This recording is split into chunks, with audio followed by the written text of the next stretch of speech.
Welcome to Week in One, the show that helps you catch up with the top news stories and interviews featured on eNCA over the past 7 days. I'm Bule Luchidi Jones. Let's look at some of the top stories that made headlines this week. Student protests at several universities across the country. Why didn't you do it? Minister of Police Begele has a heated imbizo with the Westbury community in Johannesburg. Do we really matter? The Nehawu strike starts taking its toll on the healthcare system. Well, suspended Wits SRC President Aphiwe Mnyamane says nothing will continue as normal until the university's Vice-Chancellor agrees to meet with protesting students. Chaos broke out again on Tuesday between students and private security on campus. eNCA senior reporter Silindile Masikane has more. Protesting students at Wits aren't backing down. Once again, students tried to enter the institution's main hall and were stopped by private security. While students hurled mud, security used pepper spray to disperse them. Suspended SRC President Aphiwe Mnyamane is demanding a meeting with the Vice-Chancellor. Mnyamane defied his suspension notice, which bars him from being on campus. He must come and meet. You can even organize with eNCA a discussion between Aphiwe Mnyamane and Vice-Chancellor. That's what I want. He must come and account in the media. He must stop sending people to do his job. The university says it's still willing to negotiate with the SRC. 6 students have been suspended so far. We'll never suspend anyone for peaceful protest. If there's a peaceful protest out here on the piazza, by all means. It's only when students are disrupting lectures, destroying property, or preventing people from doing their work or coming in and out of the gates. That's when you get suspended. So that's the one. So it's not for peaceful protest. What we can't do is write off 1.1 billion rand in debt. And that's really where we are at the moment. 1.1 billion rand is owing to this institution.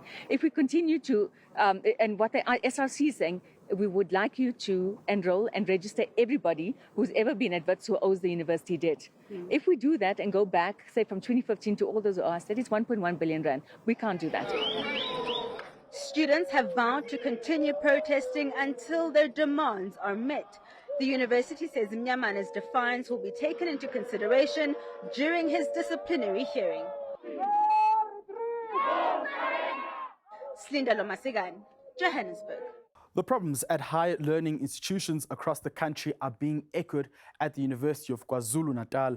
Students there have been protesting about accommodation and registration issues. 2 Edgewood campus leaders are currently in police custody since the protests turned violent over a week ago. eNCA's Nqobile Madlala has more. The UKZN Westville campus gathering on University Road on Monday morning.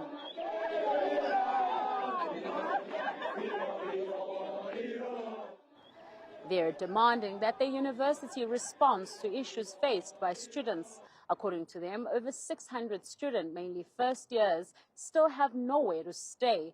And they say life has been difficult.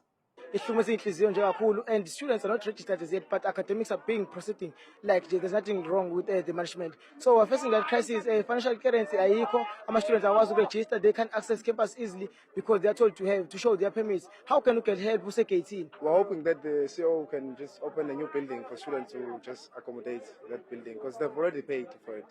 So people have already paid for residence, but they're saying there are no spaces. Students feel the university isn't even trying to come towards them.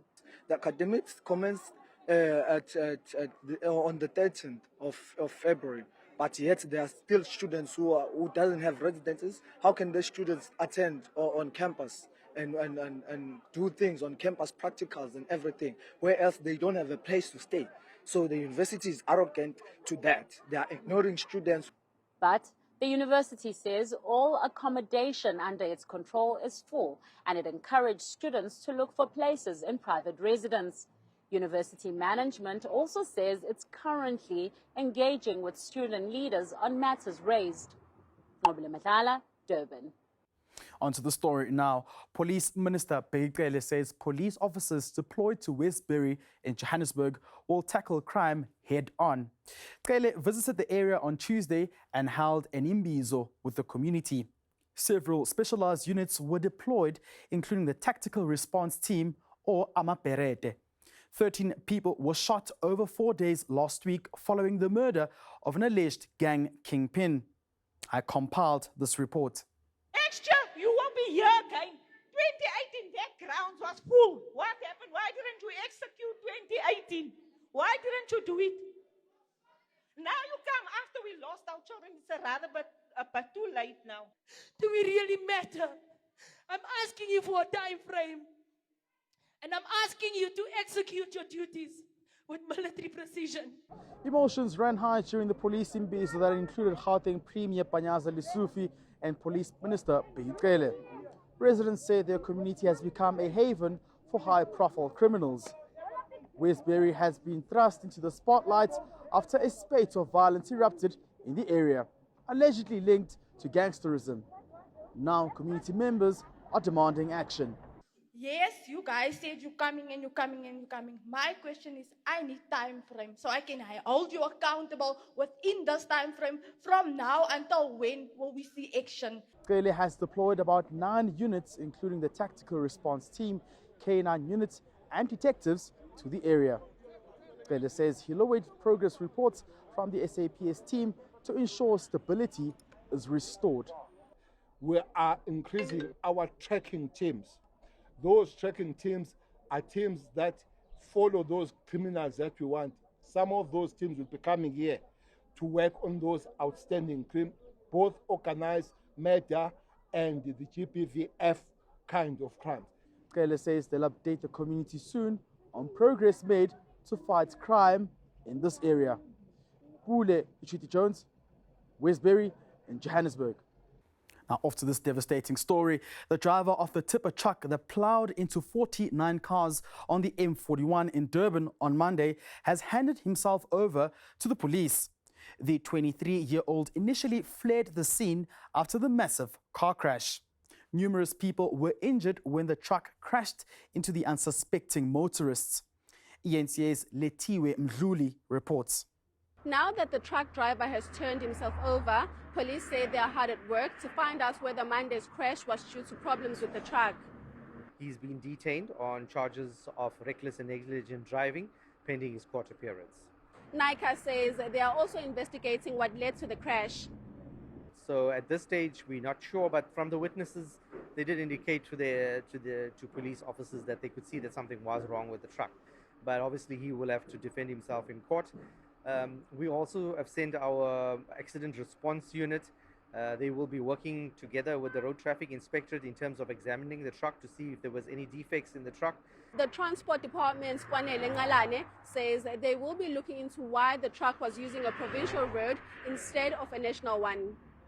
It is absolutely bizarre and unusual for any tipper truck to use this road. Maybe this one was one in a million. You know, I haven't in myself, as a resident of Durban, I haven't seen any tipper truck on this road. So it's a matter that we'll have to investigate, but it must also inform our decisions moving forward to say maybe certain roads we need to make sure that we prohibit certain modes of vehicles from using those roads. Responding to demands, Ngalane says government is working on getting railway lines up and running. Police say the truck driver will appear in court soon. Letiwe Mdluli, Durban. Stay tuned to Week in One. Coming up, we look at some of the big interviews done by our anchors this week.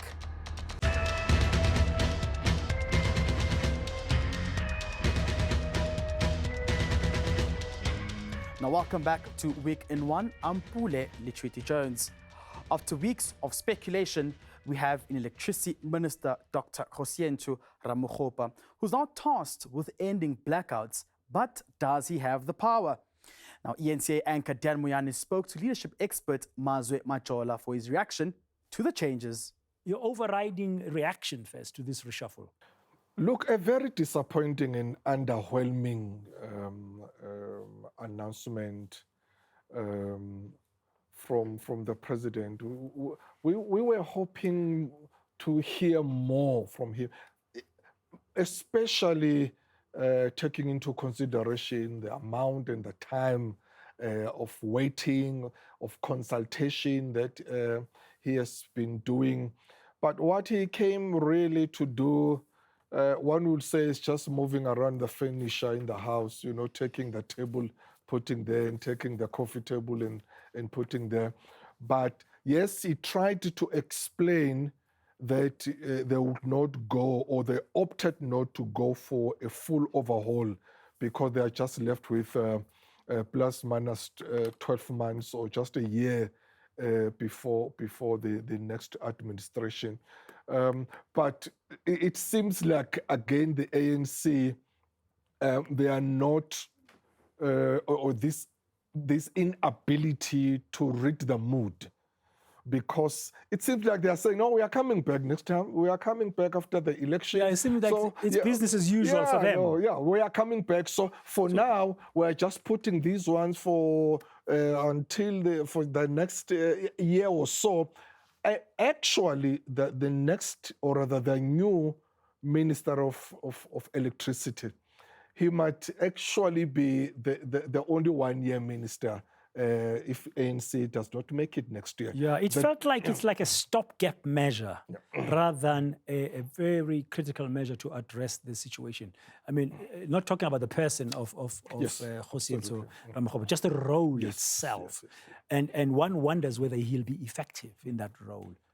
So I agree with you. That's unfortunate for him, because he has been dubbed as a very effective person, efficient person, a very good project manager person. And he's a good leader. I mean, I met him first time in the early 2000s when he was a CEO of the Johannesburg the market. Yes, and he turned it around, literally turned it around. He went to Tshwane as a mayor, and then he did well there. So I wonder if, as I'm saying that, given this mammoth task just for a year before the elections, will he really rise into an occasion and showcase what he's got? Because unfortunately, maybe the ANC might not come back next year. Now, there's a country-wide outcry over NSFAS funding, with the start of the academic year already being marred by violent protests. Students are demanding NSFAS raise the annual 45,000 Rand accommodation allowance to take into account higher rental costs.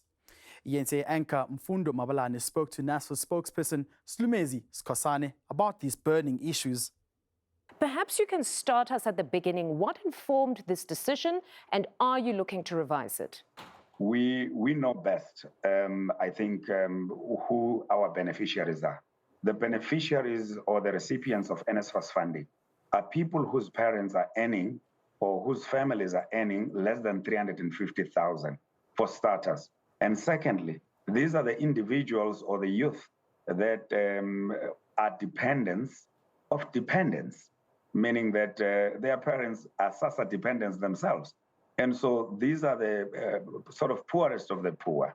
And these are the beneficiaries that whenever something goes wrong on campus, they have no Rakhadi or Malume to fall back on. They just have NSFAS. So it was important for us to say affordability of accommodation is extremely important. And if we were to pay 9,000 Rand or 7,500 for a student who occupies just one room. How is the appeals process coming along? Have you concluded? Because that was another concern of many students who said, the schooling year was now commencing, but they were still waiting for responses on their appeals. We have not concluded the appeals process, but what we have done for cases that our system is able to process, it's a push of a button. And in that way, we are able to process about 26,000 appeals a day, which I've just, the number escapes me as to how many appeals we have so far received. But the unique cases that have been put forward by the students, which are the cases that are going to be dealt with by the independent appeals tribunals, those are the sticky ones. There might be delays in processing those ones, but the appeals, the Independent Appeals Tribunal is meeting in the next, I think, 48 hours to identify those unique cases. Now, Gun Free SA is suing Bheki and the South African Police Service for crimes committed with guns smuggled to gangsters. It claims almost 200 children were killed with stolen police guns between 2010 and 2015. It bases this on evidence from convicted former policeman Christian Prinsloo, who admitted to stealing over 2,000 guns and passing them to gang leaders in the Western Cape. Please just give us the statistics, if you have any, from Project IMBI that explains just how many people or how many families are saying that their family members died from a gun that was supposed to be in the hands of a policeman or woman. The available records show that 261 people were shot, of whom 89 died. What Gun Free South Africa is doing is we're focusing specifically on the children. So that is people between the age of 1 and 17, and we have victims as young as 3 years old. So that number shifts slightly as we're talking about 187 people shot, of whom 63 were killed. Prinsloo was convicted and sentenced 7 years ago, and I assume that these families feel as though that's not enough. Well, it's not about necessarily an individual. It's really about a system that has failed people living in communities that experience high levels of gun violence. So what we have is very clear procedures, very clear protocols that our government has signed on to, global protocols and regional protocols, which stress that the state has a responsibility to manage its weapon stockpiles and to make sure that when guns are recovered, when guns are obsolete, that they don't leak back into the illicit market. Now stay tuned to Week in One. Coming up, you get more reaction from South Africans to the recent cabinet reshuffle, and the Nahau strike takes its toll.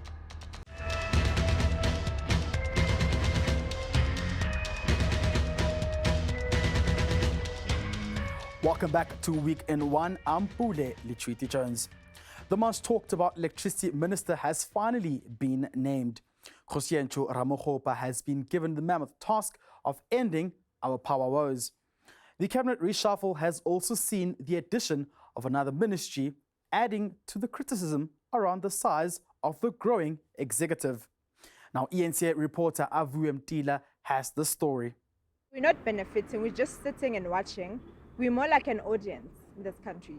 Phumzile Khoza is one of many frustrated young entrepreneurs who aren't at all inspired by the cabinet reshuffle. It's more like a talk show because you hear the preaching of women empowerment, small business elevation programs that are not even reaching to us. While business people on home soil remain frustrated, the reshuffle and our power woes are making international headline. Cabinet reshuffles you asked us about? You know, it's just kind of shifting the deck chairs on the Titanic, you know? And we hear about this in Australia as well, which is very sad to see, you know? And in fact, just in the weekend, in the Australian Financial Review, there was a 2-page article on the Eskom CEO and all the dramas there and the corruption that was driving some of the behaviors around that.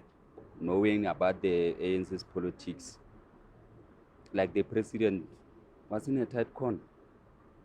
So, but in terms of Minister of Electricity, it's a thumb up. The reshuffle thing, I'm not sure, because it's still the same old people that we've been crying about. It's the same people that have been doing the same.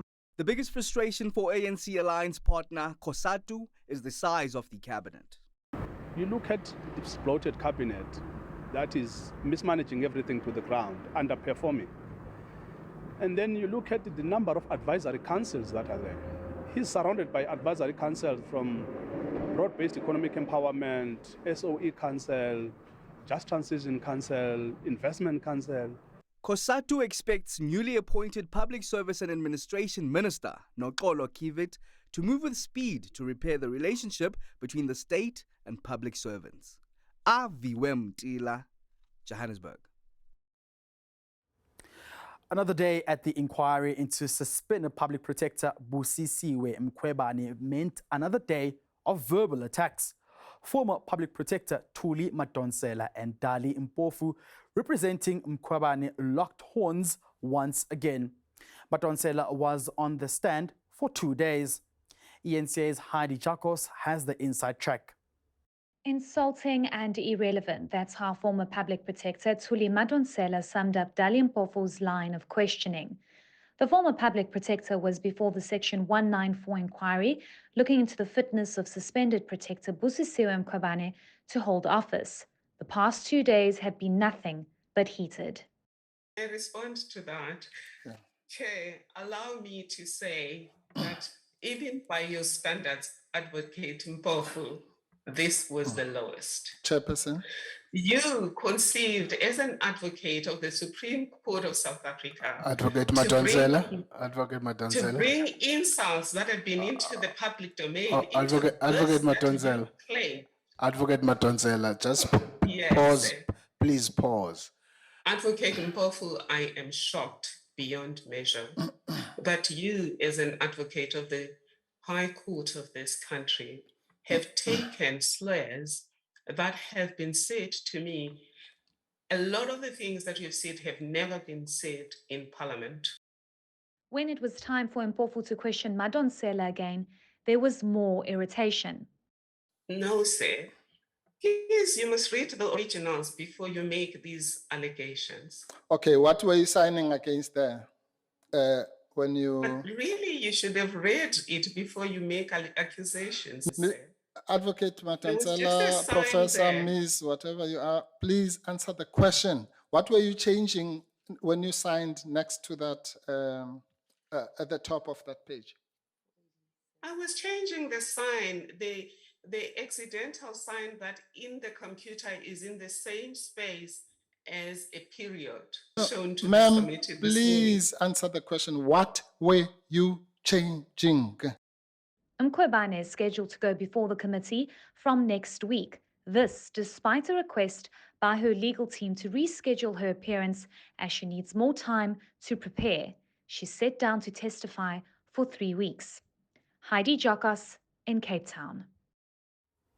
Meanwhile, Health Minister Joe Phaahla says at least 4 patients have died during the strike by public servants. He's linking the deaths directly to the industrial action. Phaahla says the department is seeking legal advice on the matter. Striking NEHAWU members are accused of violence, intimidation and physically preventing their non-striking colleagues and patients from entering hospitals, a claim the union has denied. We believe that a patient comes first. If actually we didn't think of that, we wouldn't have even allowed anyone to come in. But we've been escorting even our ambulances because we believe that you cannot keep an ambulance outside because it's an emergency. Health Minister Joe Phaahla says the workers could face both disciplinary action and criminal charges. Those who can be identified in one way or another as having participated in the violence, in the disruption, physical and so on, of disruption, they will face, on the one side, we explore with our legal team criminal charges, but also definitely disciplinary charges. NEHAWU's national office says it awaits advice from its lawyers regarding the minister's remarks. At the Charlotte Maxeke Hospital in Johannesburg on Tuesday, patients who traveled from as far as Mafikeng in the Northwest Province for cancer radiation therapy returned home without receiving treatment. Women who were at the hospital to give birth also went spared. You deliver the mothers, how much blood is there? What are you going to do with the 5th one? So we couldn't get linen anyway. But what we did, we had to rationalize whatever, in the wards where, the linen is, the patient can sleep another 2 days on the same sheet, so that we diverted to maternity, to ICUs, and to casualty. At the Chris Hani Baragwanath Hospital in Soweto, Striking workers say they were shot at by police.